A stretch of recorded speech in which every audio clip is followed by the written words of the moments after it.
Hello, I'm Elaine and welcome to Story, Science and Secrets, episode 13. If you haven't heard our story before, you need to go back to episode 1 where the adventure begins. With humans and dogs rescued from extinction, Moog, Rockford, Patrick and the Cockleburick are now back on Infinity's long, sandy beach.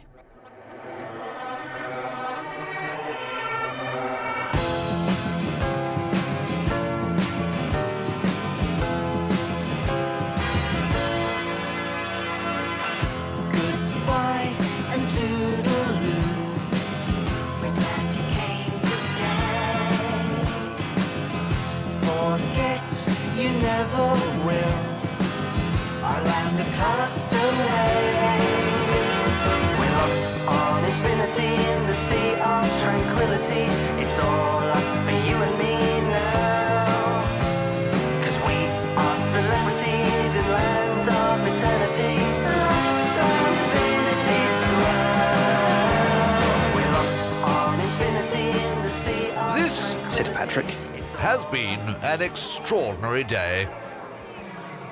A large crowd of creatures had gathered on the beach, where Moog and Rockford were stepping into a leaf boat, ready to be escorted by the squid squad back across the sea. I wish I could go back too, said Ick, wistfully, looking at the boat and Rockford barking his goodbyes. You? But you're a hero. but I don't want to be the last of the eggs. The last of the Cockleburick? Came a voice from the crowd. That's only one branch of the family, you know. Ick looked around in astonishment, Oh, Have you never heard of the Teasels, said a green creature with a rough yellow stripe down its back and a rather familiar-looking face, no. Ah, we've got lots of catching up to do then. said the Teaselback Ick with a very friendly smile. Would it be okay if we stick together for a bit?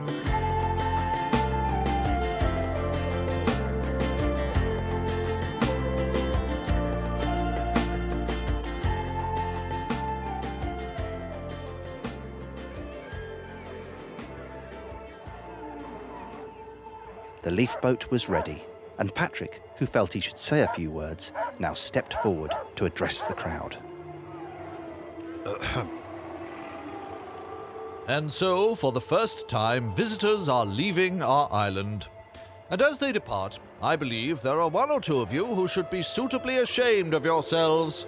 Iggy the passenger pigeon, Ono the dodo, and a few others looked down at the ground. Trying to trap a fellow creature here, it is not up to us to interfere.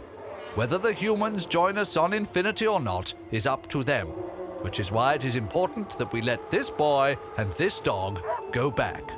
But why were they here in the first place? Shouted Iggy. I don't know. It all just happened. It's never happened before. Shrieked the registrar. No respect for the rules. Maybe it wasn't supposed to happen before. Maybe it was supposed to happen now. Don't ask me why. But when I get back, I'll tell them. I'll tell everyone about Infinity. And all of you.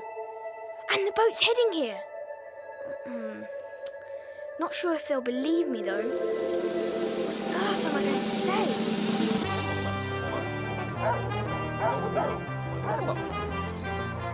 Farewell, Polly. Colonel Utensil saluted. Squid Squad hurtled from the water and came to attention and then quickly fell back into the sea again.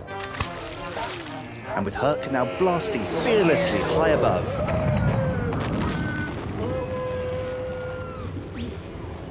the leaf boat drifted away. Farewell. Bye! Bye-bye! I won't forget! I will tell them, I promise!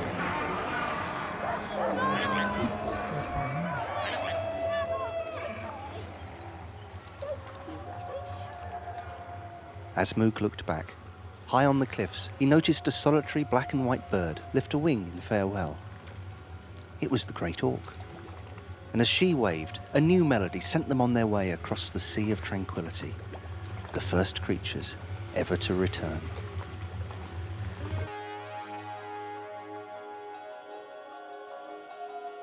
Now it was up to Moog to make the world listen. What are we we going to say, Rockford?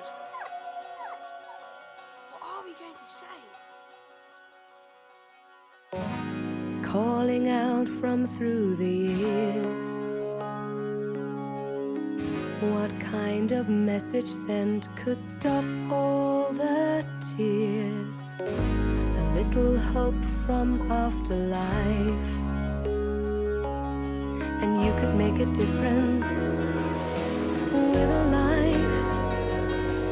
What if behind a distant generation left a clue for all to see?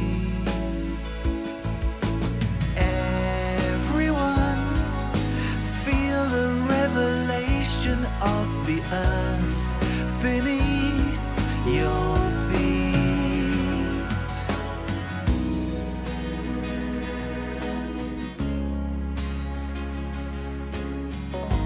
From the darkness there is light,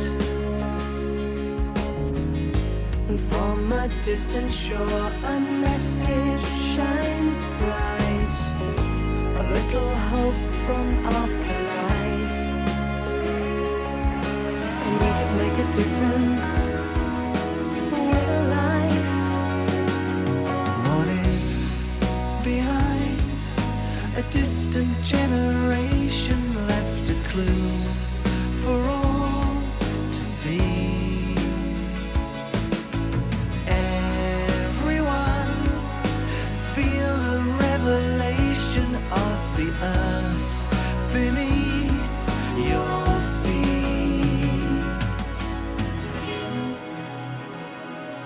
Maybe it wasn't supposed to happen.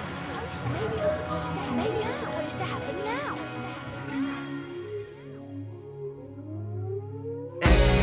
Everyone feel the revelation of the earth beneath your feet. Everyone feel the revelation, and it's all about belief. Everyone feel the revelation of the earth beneath your feet. Everyone feel the revelation, and it's all about belief.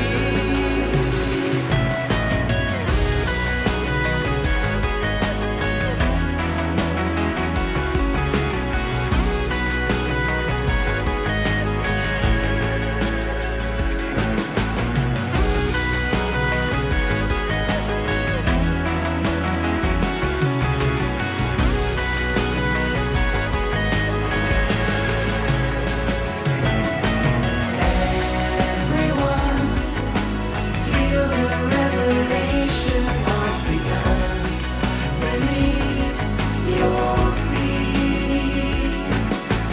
Everyone feel the revelation, and it's all about belief. Everyone feel the revelation of the earth beneath your feet.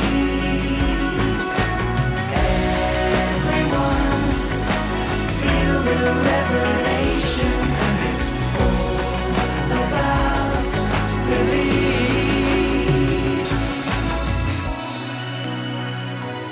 Moog and Rockford stared back until all that remained of infinity was a distant glow.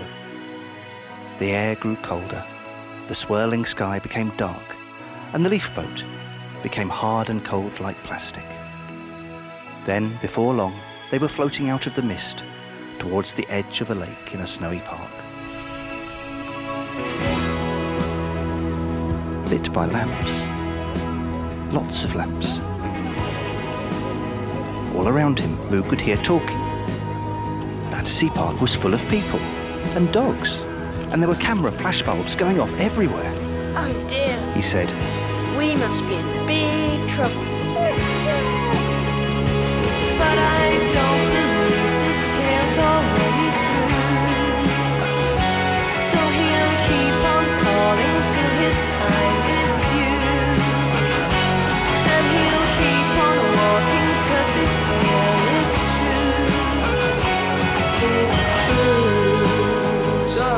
tonight, it's Welcome Home Fido as owners everywhere celebrate Rover's return. Our correspondent follows the lead to Battersea Park. Do I have to read this? Hello?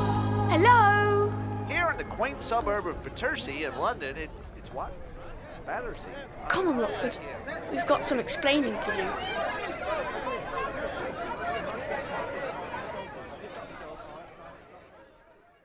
Goodness, what is Moog going to say to everyone? To find out, you'll need to come back for episode 14, the final episode of Lost on Infinity, which is out now. But here, it's time for some science and secrets with Steve. Hello. And Matthew. In Lost on Infinity, the cocklebur ick has just met her long-lost cousin, the Teaselback ick. Now, we learned all about cockleburs in the first episode of Stories, Science and Secrets. But what about Teasels? Well, you may actually know Teasels. They're tall plants like thistles with round cones covered with thorns and purple flowers. They're great for attracting birds and insects, but there's something else special about them. They were once really, really important in the making of cloth. Because like the cocklebur, teasel cones are spiky and sticky, they were used in traditional cloth making as a comb for what was called teasing, the nap. That's like the little strands or fibres that make up the cloth. And also, in case you were wondering, yes, this is where we get the word teasing from teasels. Anyway, by teasing and brushing the teasel across the cloth, it left a sort of fuzzy surface that was then cut to leave a finished piece of material. As technology developed, artificial teasels, made from metal or plastic, started to be used. But to this day, nothing works quite as well as the real thing. And so, for the special green cloth used on snooker or pool tables, teasels are still used for the amazing smooth surface they create. So let's hear it for the teasel, and, indeed, the Teaselback ick. In Lost on Infinity, we've just heard our song, Revelation.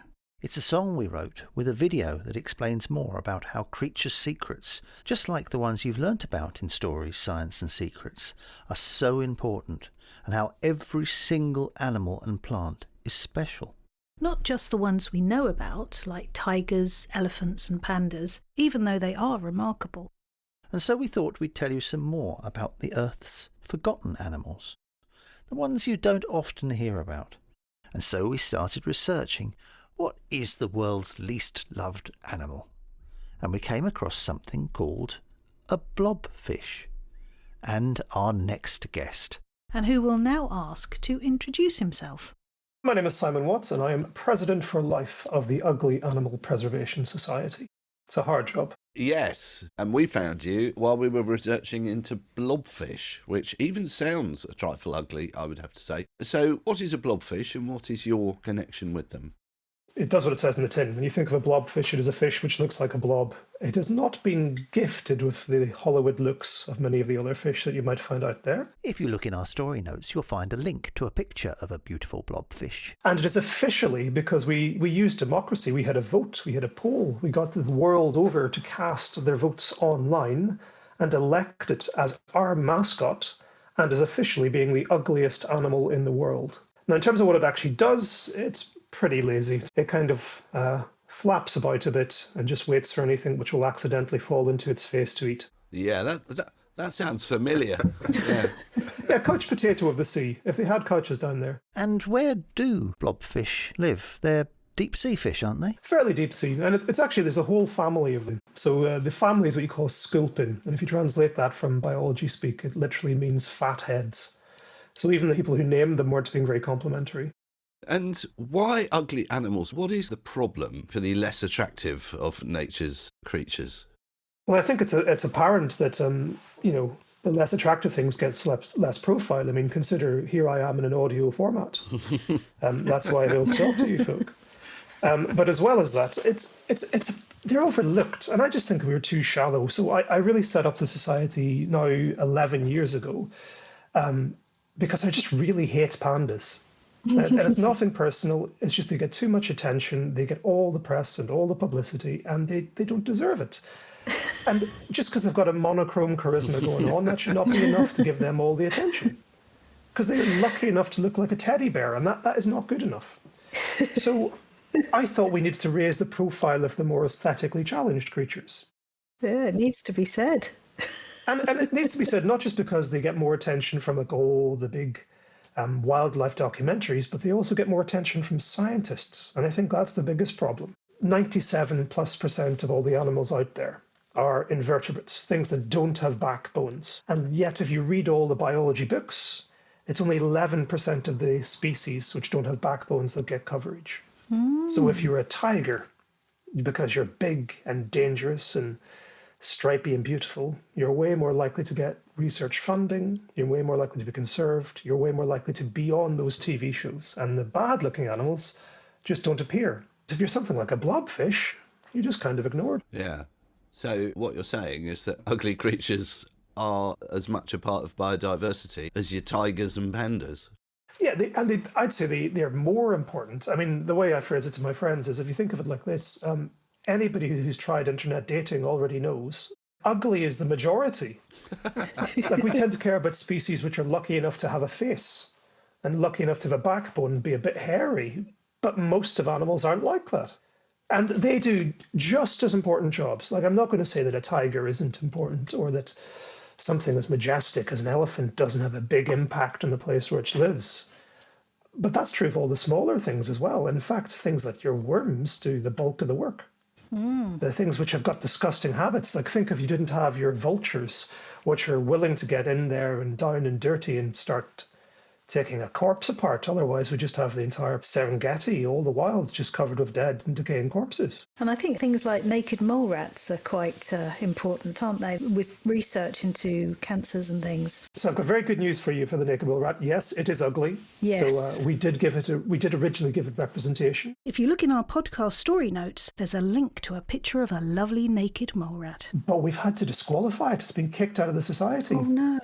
Because there's loads of them. They're doing okay. They're not endangered. So I was looking for the anti-pandas. So your good news there is that, yes, the naked mole rat qualifies, but it's not endangered. Yes, precisely. We had to kick it out for being too beautiful. It's not something we say, but we had to kick it out because there's too many of them. Because they are wonderful. Yeah. And they are being looked into for anti-cancer stuff, anti-aging techniques. Goodness, they look about 100 years old. I'm not sure I'd go to a mole rat for aging advice. I think I heard David Attenborough describe it as a saber-toothed sausage, and I think that sums it up very well. Yeah. So really the object of the society is to get people to think of the importance of all animals, including the ugly ones, and to make creatures like the blobfish famous. Oh yeah, we're trying to make it famous. That was the point. I think, and it also does sort of illustrate, also, this is getting maybe a bit serious, but half the reason for doing this was that I think the people who like the pandas are already on my team. You know, they're not the people I need to convert. But the person who was going to find that the star-nosed mole was their spirit animal wasn't really being catered for. There is, of course, a link to a picture of a gorgeous star-nosed mole in our story notes. And I'm not going to criticize places like the WWF. You know, they chose well. They chose their mascot because it was black and white and they didn't have to worry about color photocopying. But I chose mine because it was neglected and needed some love. In a sense, are you sort of fighting against human nature? I mean, I imagine there are reasons why human beings, the more an animal looks like us, you know, the more it's sort of symmetrical and has a face, as you say, and we do find them easier to empathise with, I assume. Yeah, and specifically, I think it's the animals that look like babies, which are sorted. So I think this is a kind of cool thing about evolution, is it comes up with different solutions for the same problem in some ways. So let's imagine you're something like a Komodo dragon, and you wake up and there's your kids. Every morning you've got a big question you've got to ask yourself, is that the future of my species, or is that breakfast? Right? And in the case of us humans, we look at our babies and we think, oh, isn't it cute? I wouldn't eat that. Yeah. You know, I wouldn't gobble that down now. Whereas what's happened for baby Komodo dragons is the babies can climb trees and mum can't. Oh. So it's evolution doing the same thing, but by two very different means. So we have that bias, basically. It means that we want to look after things which are small and pudgy, so like fur can make things that look a bit baby-like. Yeah. Big eyes. Vulnerable. It's vulnerable, precisely, and it's called the baby schema. We've been talking a lot about biomimicry on this podcast, and I just wondered whether there are any examples where your ugly species are biomimicking? Yeah, lots. And in fact, there's direct stuff we can get from a lot of these ugly animals. So I love frogs. I've always loved frogs. I think they're fantastic creatures, and a lot of people think that they're disgusting because they're all sort of wet and slimy, forgetting how useful being wet and slimy is. So a big problem that we have in the world right now is our antibiotics, the kind of drugs we take to fight against bacteria which are causing us harm. They're all not working as well as they used to because we've overprescribed them, we've overused them. But if you look at frog skins, we're finding countless new antibiotics. It's one of the good news sources for these things because they have to be able to deal with the things that they find. That's probably like one of the good direct ones. I think it's, again, one of the reasons why we should care about when species disappear, because it's kind of like a library burning down around us. It's all that information. So we know you work with a number of charities, Simon, and these aren't necessarily charities we'd heard of before. So please do tell us a little bit about them because they were fascinating. So I'm an ambassador for the World Land Trust, and the World Land Trust do exactly what I'd like to see happening in conservation, which is caring about the places first. Because if you look after the habitat where the animals live, the animals tend to look after themselves. So the World Land Trust does things like buying areas of rainforest and returning it to the locals who live there, so they can be the safeguards. They're the people who look after it. And it's just a really efficient way of doing conservation, to focus where we get most biology for our buck. So I think they're efficient and they're good. I love the World Land Trust. Another group I really, really enjoy working with is the EDGE campaign. So EDGE, EDGE, stands for Evolutionarily Distinct, Globally Endangered. And they're trying to prioritize conservation on species which are more unique. So it would be really tragic if we lose a bat, for instance. But there's lots of other bats. Whereas if we lost something like a giant salamander, well, there's only 2 giant salamander species out there. So we lose all that evolutionary potential. So EDGE focus on looking after some of these species, the things which do need more attention. Nearly all the species which are the mascots of the Ugly Animal Society in the different places we've gone, they're nearly all EDGE species. Yeah, the EDGE campaign are fantastic. So Simon, thank you so much for your time today. It's been fascinating hearing you speak and telling us all about the Ugly Animal Preservation Society. If anyone wants to get in touch or to learn more, what should they do? If you want to learn more from us, go to uglyanimalsoc.com. So short for society, uglyanimalsoc.com. Fantastic. So that's uglyanimalsoc.com. Simon, once again, many, many thanks and all the best for your work with these beautiful, ugly animals. Thank you and bye-bye. Thanks. Bye. Bye-bye. Bye. But we thought we couldn't leave it there. And so, as a tribute to Simon and all his ugly animals, here's Story Science and Secrets' very special countdown. Hi and welcome back. Steve-O Radio here again with our countdown of the top 5 animals only a mother could love. That's right, it's time to meet the world's ugliest animals. In at number 5, we've got the marabou stork. These bald-headed scavengers can smell a rotting corpse from miles away. Yummy. They'll tuck into pretty much anything that's laying around. Ugly? You bet. But they certainly clean up the leftovers. At number 4, it's the stuff of nightmares, the goblin shark. Watching these guys, goblin will put you off food for a year. They live deep, deep down in the ocean where there's very little light, which is just as well because total darkness is the best place for them. A non-mover, I wish it was, at number 3, it's the eye. These bug-eyed creatures of the night are lemurs who tap tree trunks with their fingers to search out bugs. But don't ask them for a staring competition, cause they'll melt your face. And in the number 2 spot, it's the hammer-headed bat.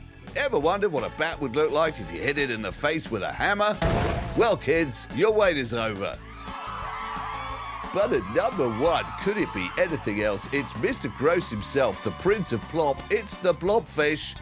These gruesome, gloomy-faced, gelatinous snot sacks mooch around the ocean with looks only a mother could love. If she had really, really, really, really bad eyesight, that is. So that's it, our countdown of the world's ugliest animals. But remember, listeners, beauty is in the eye of the beholder. And just because something looks strange to us doesn't mean they're not totally rocktastic. Now hold on. Where were my naked mole rats? They should have been in there. No, Simon told you they're not allowed. But this was our own chart. Well, OK then, since you love them so much, let's tell everyone some remarkable things about naked mole rats. They can survive with almost no oxygen. They never drink water. And they're almost completely cold-blooded. They live in underground colonies, a bit like ants, with a queen, workers and soldiers. They can move their front teeth independently of each other. And they live for over 30 years, which is a very long time, especially for rodents. They hardly ever get ill with cancer, so they have secrets that could help human medicine. And they eat their own poo. I'm sorry, what was that last one again? They can move their front teeth independently of each other. It's amazing, isn't it? No, after that.